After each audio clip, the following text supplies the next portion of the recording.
नमस्कार, मैं कुसुम शर्मा। मेरे इस चैनल में आपके नन्हे मुन्नों का स्वागत है।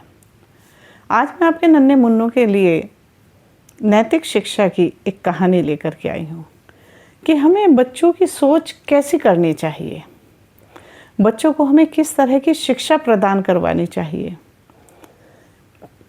तो ये सच्चे मित्र, मेरी कहानी का शीर्षक है सच्चा मित्र। तो कहानी शुरू करते हैं। बच्चे मित्र बनाने में देर नहीं करते, वो उनके स्वभाव होता है, लेकिन उन्हें अच्छे और बुरे का ज्ञान नहीं होता। इसी तरह से एक गांव में सुरेश नाम का बच्चा रहता था। उसके पिता बहुत बीमार थे और वो गरीब भी बहुत था, लेकिन पढ़ने में बहुत होशियार था। उसकी माँ काम करके, मेहनत मजदूरी करके अपने बच्चे को पढ़ा रही थी। कुछ समय के बाद बीमारी के कारण पिता भी चल बसे। बच्चे ने देखा कि उसकी माँ उसके लिए कितना परिश्रम कर रही है, और यही बात बच्चे के मन में घर कर गई। अब उस बच्चे ने पढ़ाई पर ध्यान देना शुरू कर दिया और भी ज़्यादा मेहनत करता। कक्षा में हमेशा प्रथम स्थान पर रहता, यानी कि फर्स्ट आता। सुनकर के उसकी माँ को खुशी तो बहुत होती थी कि मेरा बेटा फर्स्ट आया है, मेरा बेटा पहले स्थान पर आया है, लेकिन वो अपने बेटे के लिए खुशियाँ नहीं दे सकती थी। उसके पास इतना धन नहीं था, लेकिन फिर भी वो बच्चा खुश रहता था। धीरे धीरे बच्चा 5 से 6, 6 से 7 इस तरह से आगे आगे क्लासों में बढ़ता गया, लेकिन कक्षा में हमेशा प्रथम स्थान पर रहा। उसकी कक्षा में उसके 2 दोस्त ऐसे थे, जो एक तो बहुत अच्छा था, उसकी मदद करता था, लेकिन दूसरा दोस्त ऐसा था कि वो चाहता था कि ये ना पढ़े। वो घर आने के बाद रात के समय अपने घर में दिया बत्ती जला करके, जो भी जैसे भी उसका बेचारे के पास, बेचारा बच्चा पढ़ाई के लिए लालटेन का इस्तेमाल करता था। उसकी माँ बैठ कर के काम करती रहती और वह लालटेन में बैठ कर के पढ़ाई करता। बच्चा अब 10वीं कक्षा में आ गया था। एक दिन उसकी माँ ने कहा, बेटा तुम कक्षा 10वीं में आ गए, क्या तुम्हें कहीं पढ़ने जाने की ज़रूरत नहीं है?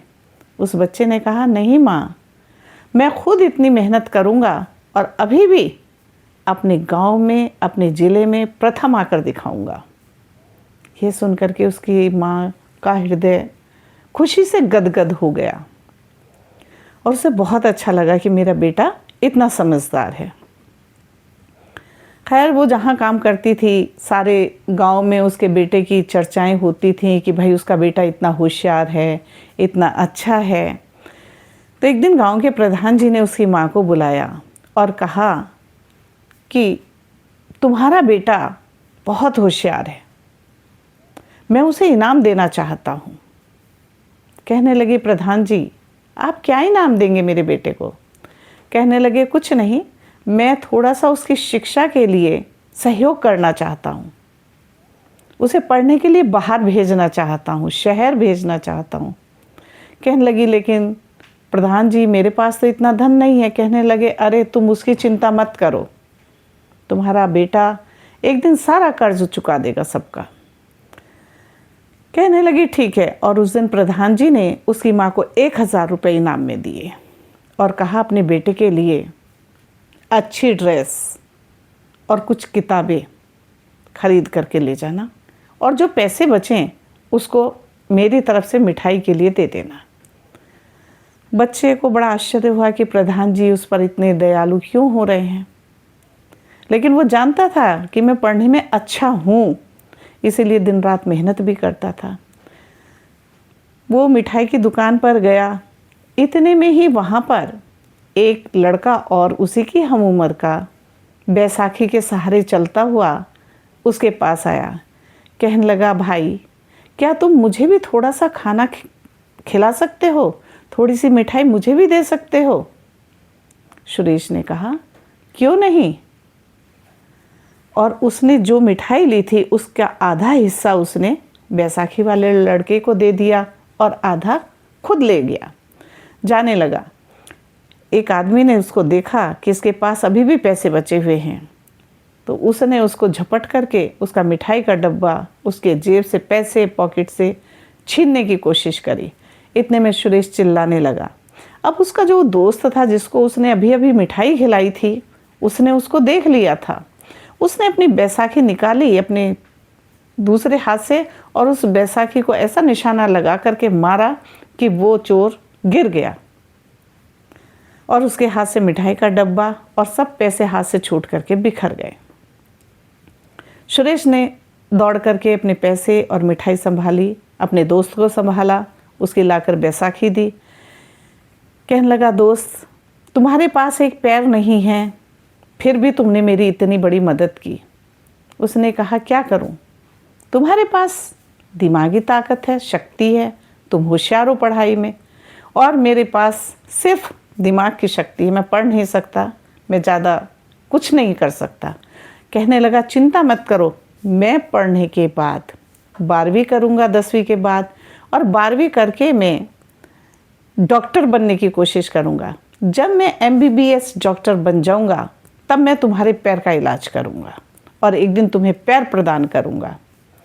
ऐसा सुन कर के उस लंगड़े लड़के ने उसको गले से लगा लिया। कहने लगा, मित्र तुमने इतनी बड़ी बात तो कह दी, क्या तुम मेरा नाम नहीं जानना चाहोगे? कहने लगे, क्यों नहीं, मैं पहले अपना नाम बताता हूँ, मेरा नाम सुरेश है। उसने कहा, मैं अब अपना नाम बताता हूँ, मेरा नाम रमेश है।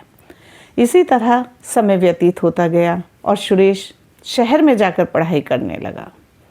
अब उसने डॉक्टर की पढ़ाई शुरू की, लेकिन वो एक पल के लिए भी रमेश को नहीं भूला था।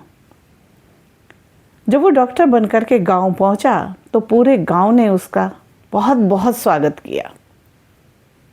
सबसे पहले उसने अपनी माँ को जो डिग्रियाँ मिली थीं, गांव के प्रधान के सामने वे डिग्रियाँ अपनी माँ को दी और कहा कि माँ, आपके कारण मैं आज यहाँ तक पहुँचा हूँ और बहुत बहुत आभार प्रधान जी का कि उनके कारण अब मैं इस गांव के सभी लोगों की सहायता करूँगा।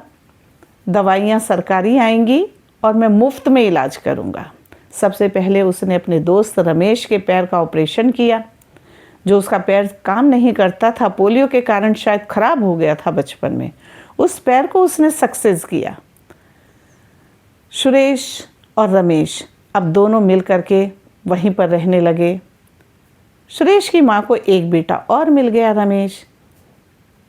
इस कहानी का यही सार निकलता है कि हर व्यक्ति के मन में मानवता के प्रति प्रेम होना चाहिए, प्रेम की भावना होनी चाहिए, ना कि अहंकार।